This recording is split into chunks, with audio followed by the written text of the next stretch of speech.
Hello everyone, कैसे हो आप सब। आई होप सब बढ़िया है। फर्स्ट क्लास चल रहा, बिंदास चल रहा, like it is like wow.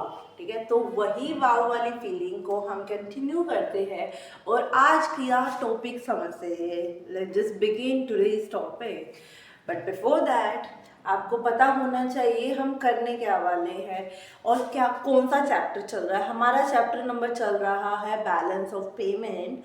मतलब basically this is the last chapter जिसकी हमारी 2 वीडियोस ऑलरेडी डल चुकी है।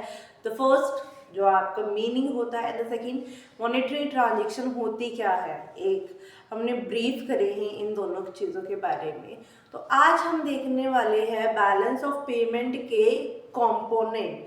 ये बेसिकली 2 कंपोनेंट होते हैं इसके। The first one is capital and the second one is आपका करंट।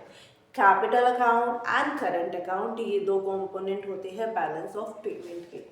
तो चलो वो सीखते हैं आज। तो आज का टॉपिक रहने वाला है component of balance of payment, जिसके 2 कंपोनेंट है। The first one is capital account and the second one is current account.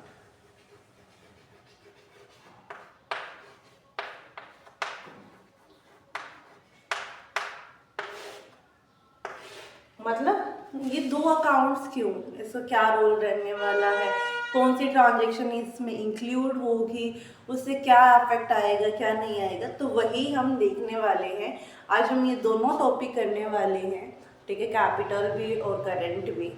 Current account और एक कैपिटल अकाउंट, ये दोनों अकाउंट होते क्या है, क्या इसमें आता है, कौन सी ट्रांजेक्शन होती है, क्या ये इन्वॉल्व करते क्या नहीं करते, क्या इनका डिफरेंस है, चलो सीखते हैं इसके बारे में।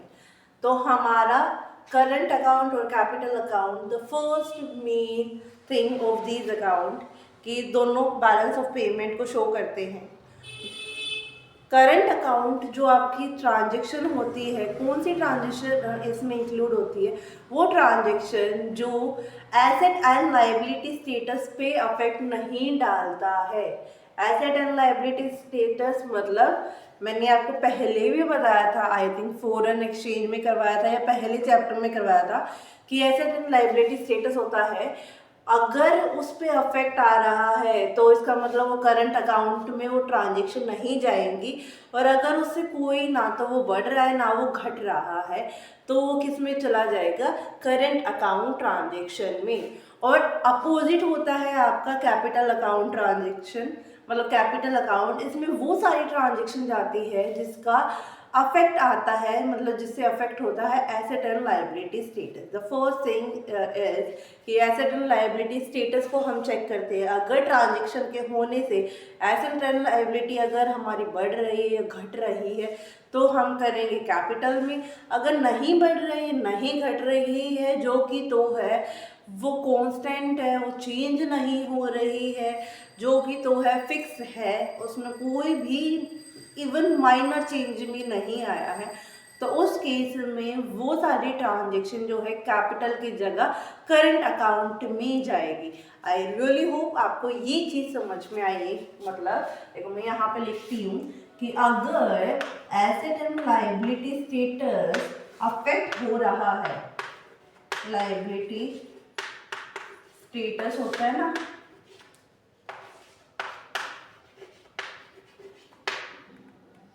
Asset and liability status affect हो रहा है, इफ अफेक्टेड तो ही आपका जो है कैपिटल अकाउंट में आएगा। अगर एसेट एंड लायबिलिटी स्टेटस आपका अफेक्ट नहीं हो रहा है तो इसमें नहीं आएगा। ओके, लायबिलिटी स्टेटस अफेक्ट हो रहा है तो इसमें नहीं आएगा, इसमें कोई चेंज नहीं होता है, इसमें चेंज होता है। एग्जाम्पल मतलब इस कौन सी चीज़ होने से कोई इफेक्ट नहीं होता है। एसेट मतलब क्या होती है आपके फिक्स एसेट हो गए, टेंजिबल, इनटेंजिबल, ये आपके एसेट होते हैं, करंट एसेट होते हैं। बट अगर आप कुछ चीज़ लेन देन कर रहे हो, आपका कोई बिजनेस चल रहा है, आप एक्सपोर्ट कर रहे हो, इम्पोर्ट कर रहे हो, तो क्या उससे ये अफेक्ट होगा? क्या आपकी लाइबिलिटी बढ़ रही है? नहीं बढ़ रही है। क्या आपके एसेट बढ़ रहे हैं? नहीं बढ़ रहे हैं। तो वही इसमें है कि for example I am running a business. For example जो मैं है ये नोट्स दिखाती हूँ आपको, wait, these are the notes that I am preparing, ठीक है। एंड मेरे पास ये नोट्स भी है, पड़े हुए हैं ये मेरे पास नोट्स, ठीक है। तो ये नोट्स है मेरे पास, एंड मैं इंडिया में तो कर ही रही थी, बट मैंने ये इंडिया से बाहर भी भेजना शुरू कर दिया है। मतलब मेरे को बाहर से भी ऑर्डर आने शुरू करे हैं। पहले तो विद इन स्टेट आते थे, फिर स्टेट से ज़्यादा मतलब एक्सटेंड हो गया, अलग अलग स्टेट से आने लगे। आई एम फ्रॉम हरियाणा, ठीक है। बाद में मेरे को हिमाचल से, जम्मू कश्मीर से, आपका Delhi is like you can consider it as a state, but वो आपकी कैपिटल है देश की। दिल्ली से मेरे को ऑर्डर आने लगे, यूपी, आपका पंजाब, राजस्थान, गुजरात, महाराष्ट्र, असम, मेघालय, त्रिपुरा, मतलब सब जगह से मेरे को जो है ऑर्डर आने लगे, ठीक है। मैं बड़ी खुश थी। मैं सबको बताती हूँ कि भाई मेरा है ना स्केल बढ़ रहा है, बिजनेस का स्केल बढ़ रहा है। तो धीरे धीरे एक दिन भगवान की ऐसी कृपा हुई कि मेरे जो ये नोट्स है ना, मेरे को ऑर्डर आया है बाहर से। मतलब वो बच्चा पढ़ यहाँ पे रहा था, बट कुछ महीनों के लिए बाहर चला गया, तो उसके पास स्टडी मटेरियल नहीं था, तो उसने ये नोट्स लिए। मतलब उस जैसे आई थिंक 20-25 इंसान थे। तो पहला ऑर्डर आया, आई वॉज वेरी एक्साइटेड। क्यों? मेरा जो फर्स्ट एक्सपोर्ट का ऑर्डर प्लेस हुआ था, ठीक है। उसके बाद मेरे को और ऑर्डर्स आने शुरू हो गए। तो इसका मतलब मैं जो है बाहर बिजनेस शुरू कर रही हूँ, मतलब बाहर वालों से भी मेरा लेन देन हो रहा है। तो क्या इससे मेरी कोई लाइबिलिटी बन रही है? नहीं बन रही है। क्या इससे मेरा कोई एसेट क्रिएट हो रहा है? नहीं हो रहा है। क्या इससे एसेट एंड लाइबिलिटी स्टेटस जो आपकी कंट्री का होता है उस पर अफेक्ट आ रहा है? नहीं आ रहा है। और ऐसे ही मतलब देखो, मैंने तो एक्सपोर्ट कर दिया अपना, अब मेरा एक दूसरा बिजनेस भी है। अब उस बिजनेस के लिए मेरे को मशीन चाहिए। किस चीज़ का बिजनेस है, कैसा बिजनेस है, क्या बिजनेस है? मतलब मैं I am planning to launch a brand, ठीक है। मेरे को एक ब्रांड लॉन्च करनी है, और उस ब्रांड में क्या होता है basically, that will be a clothing brand, ठीक है। जिसमें आपके स्टार्टिंग में करती हूँ कि भाई देखो, मेरा एक ड्रीम है कि भाई मेरा एक before saying it as a brand, मैं एक ऐसे आउटलेट बनाऊँ, आउटलेट टाइप में, मतलब एक ऐसी शॉप बनाऊँ जहाँ पे आपके ऑथेंटिक, मतलब एथनिक भी, आपका इंडो वेस्टर्न भी, वेस्टर्न भी, मतलब आपका ऑफिस आउटफिट सारे तैयार हो जाए गर्ल्स के लिए, ठीक है। तो ऐसे धीरे धीरे धीरे धीरे वो बिजनेस जो है मेरा बहुत अच्छा रन करने लगा, और वो इतना ज़्यादा अच्छा हो गया कि मेरे को बाहर से भी ऑर्डर आने शुरू हो गए। बट एक प्रॉब्लम आ गई मेरे को। अब वो प्रॉब्लम क्या थी? अब इतना ज़्यादा मेरा स्केल बढ़ गया है बिजनेस का, मतलब मेरा नोट्स का तो चल ही रहा था, अच्छा काम चल रहा था, बाहर भी कर रहा था। अब जो दूसरे बिजनेस में मेरे को एक प्रॉब्लम आ गई, और वो प्रॉब्लम है कि भाई मेरे को बहुत ज़्यादा ऑर्डर आ गए, और इस चक्कर में मेरे को जो है मशीन्स काफ़ी रिक्वायर्ड हो गई, और मेरे को एडवांस मशीन चाहिए थी, क्योंकि काफ़ी सारे डिज़ाइंस और ये सारी चीज़ें इन मशीन्स में नहीं होती। ये वाली मशीन है ना, बाहर से आनी थी। तो अब इस कहने का मतलब है, जब मैं बाहर से सामान मंगा रही हूँ, फॉर एग्ज़ाम्पल मैंने इटली से मशीन्स मंगाई, इटली से मैंने जो है मशीन मंगाई है। अब इटली एक दूसरी कंट्री है, हम दूसरी कंट्री है। अब जब इटली से इंडिया में सामान आ रहा है, तो इम्पोर्ट की डेफिनेशन ही होती है कि जब आपकी कंट्री में, आपके देश में किसी दूसरी जगह से सामान आ रहा है, नो मैटर कहाँ से आ रहा है, बट बाहर से सामान आ रहा है। और एक्सपोर्ट जब आपके देश से सामान बाहर जा रहा है, अब हमने मशीन मंगाई है तो इसका मतलब वो इम्पोर्ट हो रहा है। और मैंने उसको पेमेंट कर दी। क्या जब मैंने उसको मशीन को मंगाया था तो हमारा कोई अफेक्ट आ रहा था, एसेट एंड लायबिलिटी स्टेटस पे नहीं आ रहा था? So this is what I really want to say कि भाई जब आप एक्सपोर्ट करते हैं, इंपोर्ट करते हो, चाहे वो गुड्स की कर रहे हो चाहे वो सर्विस की कर रहे हो, उससे कोई भी अफेक्ट नहीं आता है एसेट एंड लायबिलिटी स्टेटस पे। सर्विस भी एक्सपोर्ट होती है, सर्विस भी इंपोर्ट होती है, व्हाई नॉट, व्हाई नॉट। भाई आप कंसल्टेंसी, अगर आपको पता हो तो काफ़ी कंसल्टेंसी सर्विस होती है, कंपनीज होती है जो कंसल्टेंसी प्रोवाइड करती है, वो काफ़ी ह्यूज अमाउंट में फीस चार्ज करती है और फिर आपको जो है सर्विस प्रोवाइड करती है। और माइट भी वो बाहर की हो या बाहर वाली कंपनी हमारी कंपनी से सलाह मशवरा ले रही हो, कोई चीज़ की राय ले रही हो, कुछ कंसल्ट कर रही हो, तो क्या वो सर्विस प्रोवाइड हो रही है? सर्विस मतलब कहने का मतलब है कि सर्विस दी जा रही है नहीं या नहीं दी जा रही, कभी एक्सपोर्ट हो रही है कभी इंपोर्ट हो रही है। तो हमारा export of service and goods and import of service and goods तो हमारा export and import of goods and service आपका जो है उस पर कोई भी इफेक्ट नहीं आता है। तो करंट अकाउंट ट्रांजेक्शन, दोबारा बताती हूँ कि वो वाली ट्रांजेक्शन जिससे कोई भी इफेक्ट नहीं आ रहा आपका एसेट एंड लायबिलिटी स्टेटस पे। आई बात समझ में? अब देखते हैं। हाँ, तो अब बारी आती है कैपिटल अकाउंट की। कैपिटल अकाउंट, अरे भाई मैंने बताया asset and liability status affect होता है इसमें। मतलब चाहे तो आपकी लायबिलिटी बढ़ रही है या घट रही है, या फिर आपके एसेट बढ़ रहे हैं या घट रहे हैं। लायबिलिटी कैसे बढ़ सकती है, कैसे घट सकती है? दो चीज़ें बताऊँ मैं आपको। फॉर एग्जाम्पल आपने बाहर से सामान मंगाया है, ठीक है, और आपने उसकी उस टाइम पेमेंट करी ही नहीं है। अब होता है ना कि देखो, अब मैं एग्जाम्पल देती हूँ आपको। यहाँ पे देखो,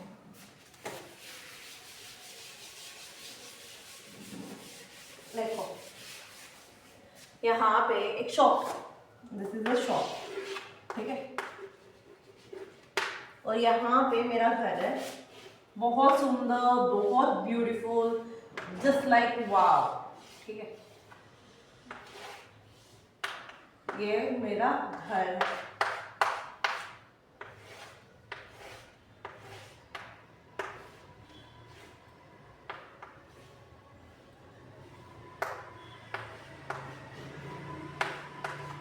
See how beautiful this house is.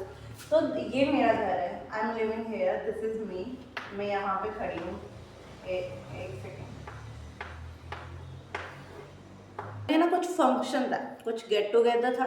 अब उस गेट टुगेदर के चक्कर में हमारे घर में सामान आना था, सारा सामान लेके आ गए। बट अब मम्मी जो है मेरे को बोला था कि प्रियंका तू एक काम करियो, तो तू है ना स्नैक्स का जिम्मा उठा ले, तो स्नैक्स लेके आ रही। एंड आई वाज लाइक कि ठीक है, बट मैं इतनी डफर थी कि मैं स्नैक्स लाना ही भूल गई। आई एम लाइक कि मैं नहीं लेके आई।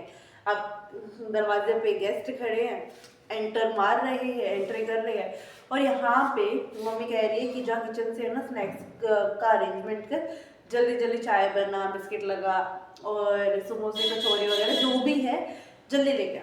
एंड आई वॉज लाइक कि नहीं, मैं तो नहीं लेके आई, मैं तो भूल गई। मेरी मम्मी ने मेरे को 4 थप्पड़ मारे, लिटरली मेरे को 4 थप्पड़ मारे।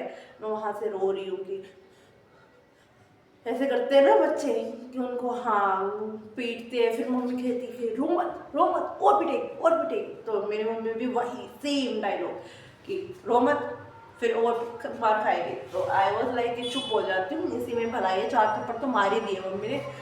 तो यहाँ पे गेस्ट बाहर, मतलब गेस्ट आ गए, एंट्री मार लिए गेस्ट ने, पर घर में चाय तो मैंने चढ़ा दी है, बट यहाँ पे कुछ उनको सर्व करने के लिए ख़त्म हो रखा है। सिर्फ और सिर्फ ड्राई फ्रूट्स पड़े हैं और बिस्किट पड़े हैं, बट ये कुछ ज़्यादा ही स्पेशल थे तो उनके लिए समोसे कचौरी ये सारी चीज़ें भी अरेंज करनी थी।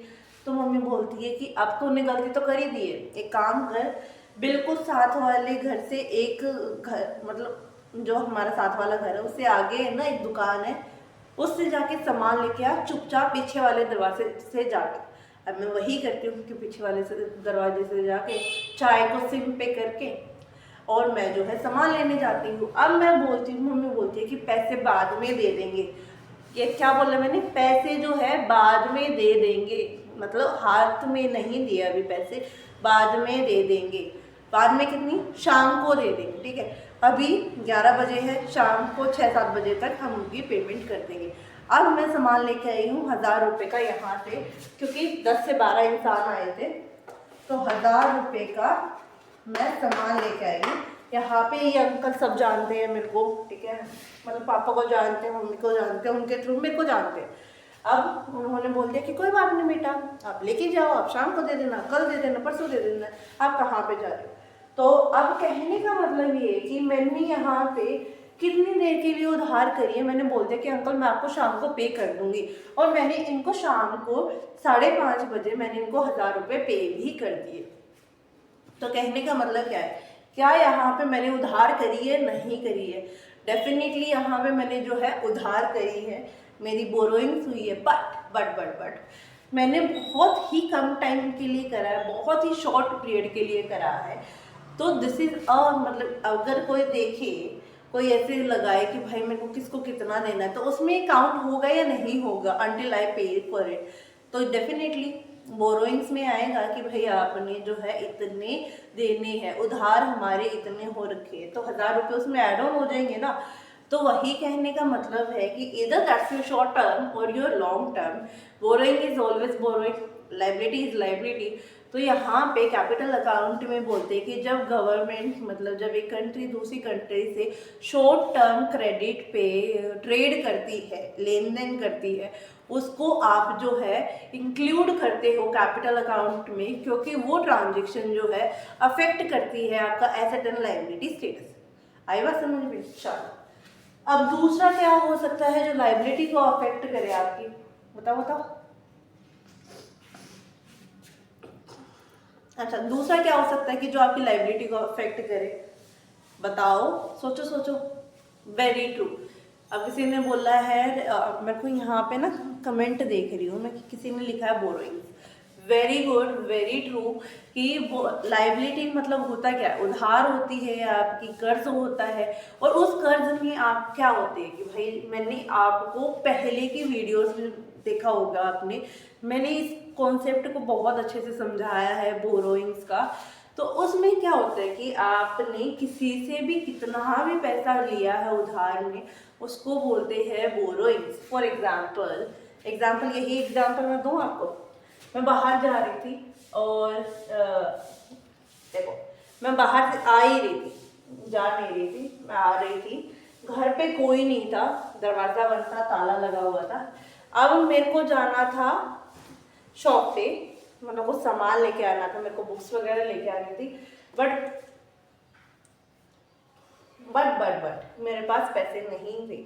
आयरनी वॉज कि मेरे को मार्केट में तो जाना है, बट मेरे पास पैसे ही नहीं है, क्योंकि आई एम लाइक अभी तो मैं अनएम्प्लॉयड हूँ ना, कुछ मेरे पास करने को है नहीं, कुछ कमाने को है नहीं। I am trying my best, but मेरे पास है नहीं 1 रुपया भी। तो यहाँ पे अब मम्मी के पास फ़ोन करती कि मम्मी कहाँ, तो मम्मी कहती है कि मैं तो वहाँ पे आ रखी हूँ। मैं बोलती हूँ कि मैंने आपको बताया था कि भाई मेरे को मार्केट में जाना है। आप रैंडम बोलते, अरे यार भूल गई प्रियंका, तेरे को याद दिलाना चाहिए, तू पागल है, तू डफर है। अब कहती हूँ कि हाँ मैं ही पागल हूँ, मैं ही डफर हूँ, बट अब करूँ क्या। तो मम्मी बोलती है कि रुक, एक काम कर, उन हलवाई अंकल के पास जा और उनको फ़ोन दे। अब मैं जाती हूँ और मैंने बोल दिया कि अंकल लो, मम्मी ने आपसे बात कर रही है। अब उन मम्मी ने अंकल से बात करी और अंकल ने मेरे को पैसे दे दिए 1000 रुपये। अब मैं मम्मी से बात करूँ, मम्मी बोलती है कि मैंने अंकल को बोल दिया कि तेरे को 1000 रुपये दे दे, मैं उनको आने के बाद वापस कर दूँगी, मैं कल आ रही हूँ और कल मैं उनको दे दूँगी। मैं बोलती हूँ आप कल आ रहे हो तो मैं रहूँगी कहाँ पे। मम्मी बोलते चुपचाप जाके अपने ताई जी के घर चली जाइए, यहाँ से 3 गली छोड़ के घर है, ठीक है। और मैं बोलती कि ठीक है। तो मैं यहाँ से 1000 रुपये लेके और मैं मार्केट चली गई सामान लेने के लिए। अब यहाँ पे इन अंकल ने मेरे को क्या है, उधार दे दिया है। कितना दिया है? 1000 रुपये उधार दिए। क्या ये मेरी उधार में ऐड होगा या नहीं होगा, बोरोइंग्स में ऐड होगा या नहीं होगा? डेफिनेटली होगा, क्योंकि मैंने जो है 1000 रुपये उनसे लिए हैं। तो कहने का मतलब वही है कि जब आपकी गवर्नमेंट किसी दूसरी गवर्नमेंट से लोन लेती है पैसे लेती है, उसको उससे उधार लेती है, तो वो आपकी एसेट एंड लायबिलिटी स्टेटस को अफेक्ट करता है।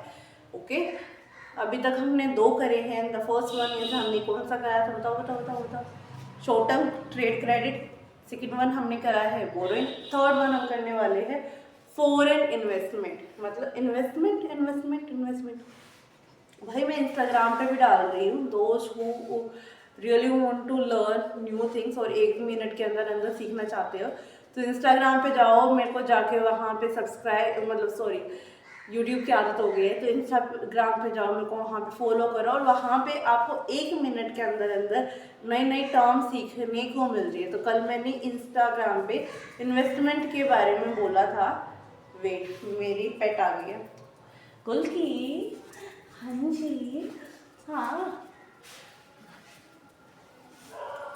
दोस्त हु कैन सी हर, तो ये है गुल्की। ओके, चलो मैं वीडियो बना रही हूँ, बाय जा। अच्छा, तो हाँ जी, इसका इंट्रो देख लिया है। अब वापस टॉपिक पे आए। देखो, ये थी, हमने कोई खरीदी नहीं है, कुछ नहीं करी है, ये बस डॉग्स ने अटैक कर लिया था, तो हमने इसको घर पे रख लिया है। अब ये मत कहना कि कैसा है, इसको पहना रखा, दिस इज लाइक अ जुगाड़ फॉर। तो क्या कह रही थी मैं, हाँ, इन्वेस्टमेंट। अब इंस्टाग्राम पे मैंने कल ही डाली है इंस्टाग्राम पे कि भाई इन्वेस्टमेंट होती क्या है। अगर आप भूल गए हो तो जाके फॉलो करो वहाँ पे मेरे को, और सीखो वहाँ पे 1 मिनट के अंदर, 1.5 मिनट के अंदर। तो इन्वेस्टमेंट आपको पता है, that's your best asset that you can have. तो फॉरेन इन्वेस्टमेंट, जब आप बाहर की चीज़ों में, बाहर के देश में इन्वेस्ट करते हो, या वो लोग आपके यहाँ पे आके इन्वेस्ट करते हैं, उसको बोलते हैं foreign investment. That is one of the thing to be considered in capital account, क्योंकि उससे आपका asset and liability status affect हो रहा है। नेक्स्ट हमारा एनआरआई डिपॉजिट। एनआरआई डिपॉजिट, अरे वो इंसान नहीं होते कि जिस लाइक यहाँ से चले जाते हैं और फिर वो दूसरे देश में शिफ्ट हो जाते हैं, सेटल हो जाते हैं, और फिर वो अपने घर वालों को पैसे भेजते हैं। तो जब वो घर वालों को पैसे भेजते हैं ना, तो वो पैसे आपके कैपिटल अकाउंट में नहीं आएंगे, वो आएंगे करंट अकाउंट में। बट जो उनके पास होते हैं, उनके पास खुद के डिपॉजिट होते हैं, वो सारी चीज़ें आएंगी आपके कैपिटल अकाउंट में। मतलब अब एनआरआई होता कौन है, नहीं पता। एनआरआई हमें पता ही नहीं है क्या। फॉर एग्जाम्पल मैं अपनी बात कर रही हूँ, मैं यहाँ से देश छोड़ के और मैं रहने लग जाती हूँ बाहर। हाँ, देख, पहली बात तो इंडिया इज़ लाइक वाओ, ठीक है, बट काफ़ी सारी चीज़ें हो रही है यहाँ पे, एम्प्लॉयमेंट की दिक्कत आ रही है, बहुत सारी चीज़ें हो रही है, जिसके कारण लोग यहाँ से भाग रहे हैं, ठीक है। अब अगर ये चीज़ें सॉल्व हो जाए, ये प्रॉब्लम्स सॉल्व हो जाए, तो this is the best country to live. यहाँ पे आपको एजुकेशन मिल जाएगी, यहाँ पे आपको मेडिकल फैसिलिटी मिल जाएगी, यहाँ पे आपको खाने को मिल जाएगा, and the best thing is यहाँ पे आपको प्यार मिलता है लोगों से, कि लाइक आपको वो नेबरहुड वाला प्यार होता है। बट अगर आप बाहर रह रहे तो आपको पता भी नहीं होता आपका पड़ोस में रहता कौन है।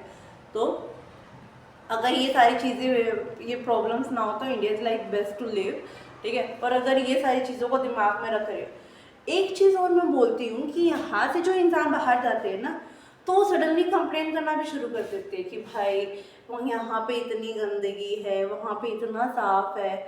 और मैंने उन लोगों को देखा है, मैंने उनसे बात करी है, तो पता उनका माइंडसेट कैसा होता है। मैं बोलती हूँ कि जैसे आप ट्रैवल करते हो, तो जो आप खाते हो, तो उसके चिप्स के पैकेट, बिस्किट के पैकेट, आपका होता है ना स्नैक्स जो आप लेके जाते हो, तो उनके पैकेट्स को क्या करते हो, तो बोलते हैं हम तो गाड़ी से बाहर डाल देते उसको।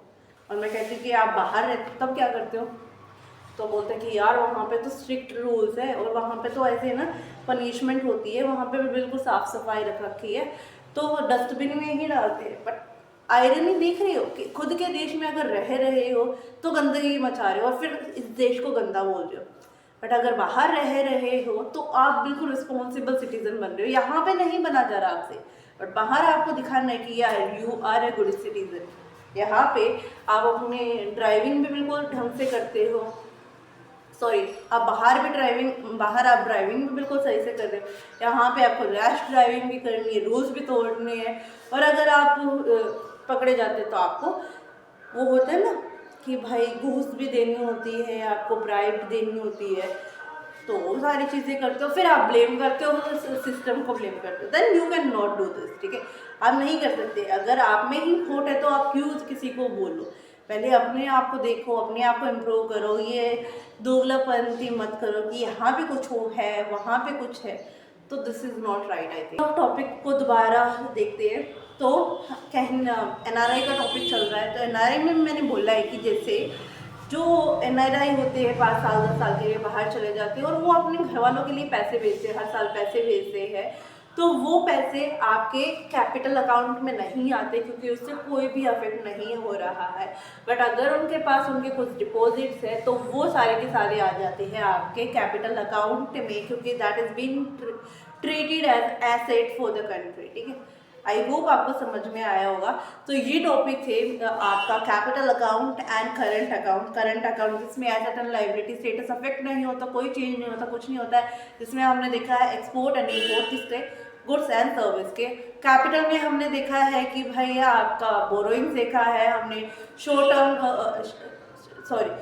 टर्म ट्रेड क्रेडिट देखा है, फॉरेन इन्वेस्टमेंट देखा है और आपका एनआरआई डिपॉजिट भी देखा है।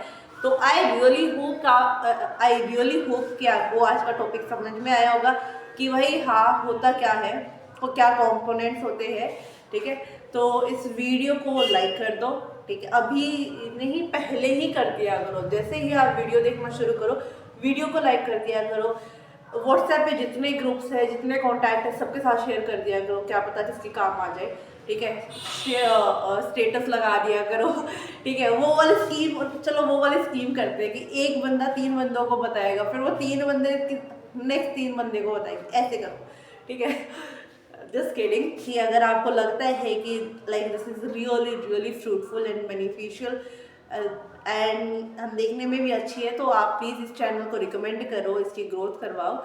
And till then like the video, share it with every single person, subscribe to the channel and drop down the comment which was your favorite part. And bye, take care, radhe radhe, jai shri shyam.